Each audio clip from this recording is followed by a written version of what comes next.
Le vélo assistance électrique permet à les personnes avec une fonction de mettre plus de propulsion au pédalier ou au moteur à roue arrière.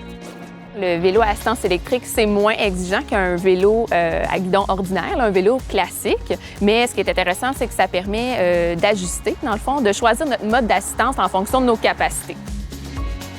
Mais par contre, quand tu as l'assistance électrique, il faut toujours que tu pédales quand même. Tu ne peux pas avoir seulement que la fonction électrique, que ton vélo avance seul. Avec un vélo à assistance électrique, on se sent plus rassuré, plus assisté. Donc, on ajuste toujours en fonction de nos capacités. Le vélo à assistance électrique permet vraiment d'égaliser les niveaux entre les cyclistes. Par exemple, vous partez en famille, il y a des gens plus en forme dans votre famille, d'autres un peu moins. Ça permet d'y aller ensemble, de se suivre.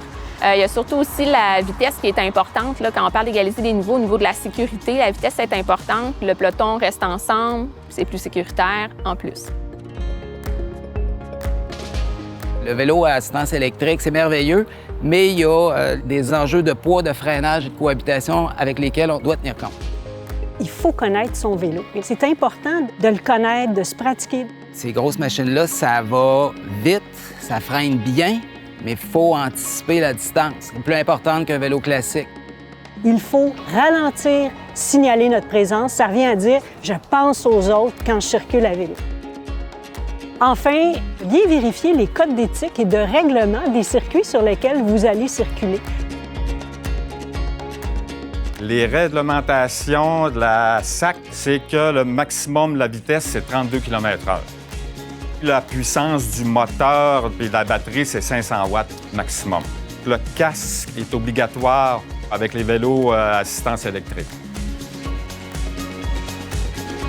Il y a énormément de bienfaits à faire du vélo à assistance électrique. Après ma barre, on travaille beaucoup l'équilibre du corps, la coordination, la force de nos jambes. Donc, on se garde en forme musculairement.